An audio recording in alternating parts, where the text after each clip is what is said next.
Terry Hehir, can you just tell me a bit about who you are and what role you play in Organic Dairy Farmers Australia? Well, I've been a dairy farmer since I left school. Organic dairy, or the dairy industry in a broad sense, has been really good to Pauline and I. But it was as a result of a visiting Nuffield scholar who called on us back in the late 90s, who in essence challenged what we were doing. She suggested that we were treating symptoms of problems rather than treating the causes of problems, and that the cause was in the soil. And so, whilst I might not have conceded an inch to her while she was on our farm, she got me ticking over.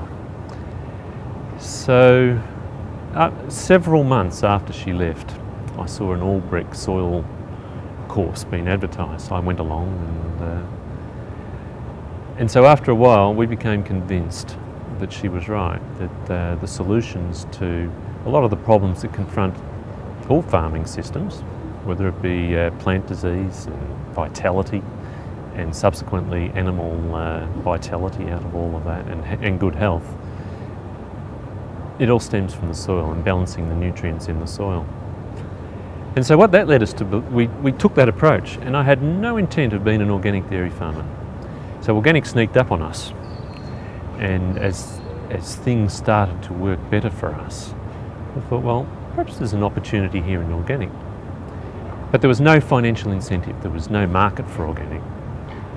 And so I looked around a little bit and identified some other organic farmers, and probably I didn't fit terribly well. I was very much from the conventional mould. And I established some contact, and these were wonderful people, wonderful values. We had commenced dialogue. After a while, they came to trust me. I certainly trusted them. And we started to meet and formed a cooperative. And that was back about the year 2000, 2001. After a little while, we formed the cooperative, but there was no money. There was nothing. All we had was milk and a commitment to a system of farming. It takes 3 years to be certified organic. And so by the time our 3 years was through, the cooperative was starting to sell a little bit of brokered milk, a little bit here and there. And I think one of the most pivotal moments, one of the most pivotal points in the formation of the cooperative was when all those present, and there was about 13, 14 farmers back at that time, when without any promise of how much money they would receive for their milk, every farmer promised their milk to the co-op. And so we had an unproven board, an unproven farmer board.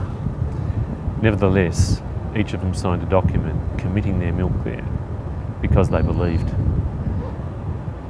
If over time we established relationships, vital relationships with Parmalat, which exists to this day, and if you buy Parmalat milk in any store in this country, you can be certain that it came through Organic Dairy Farmers of Australia.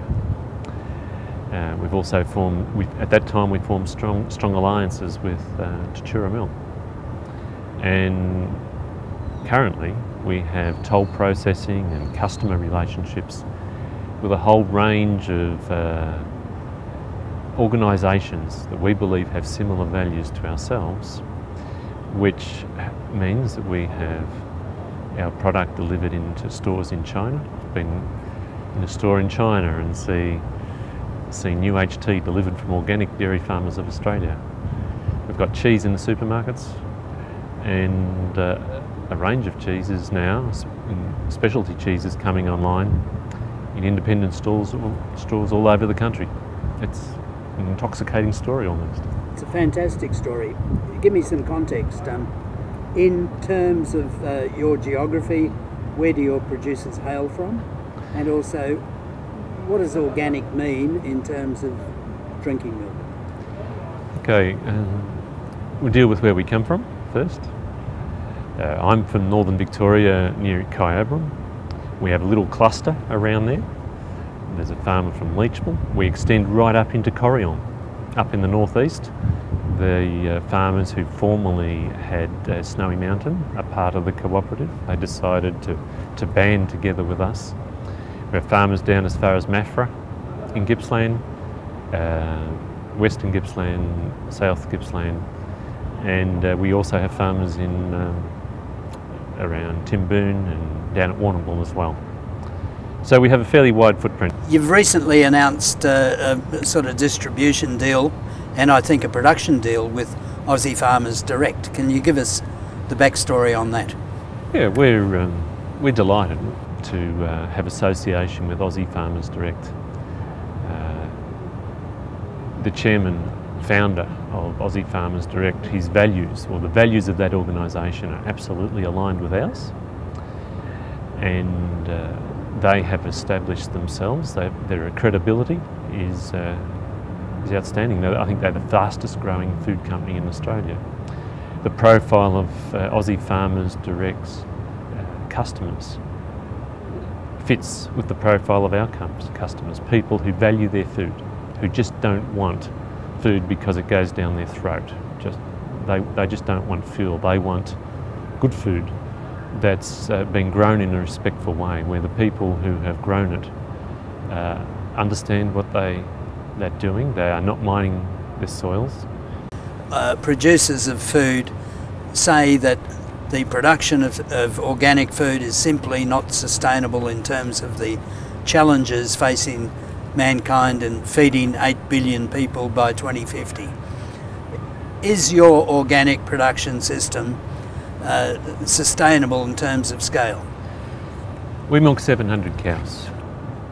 We have less dependency on non-renewable. We don't have dependency on non-renewable inputs. What I say to those who I think are lacking in the understanding of organic systems and who make comments along the lines that you just made of unsustainability. How sustainable is it to be using urea based from petroleum-based products? Our nitrogen comes from the air through clover. In fact, probably one of the biggest threats to organic agriculture, organic dairy farming in Australia as we know it, is actually Dairy Australia itself, with their development with their program to develop white clover, genetically modified white clover.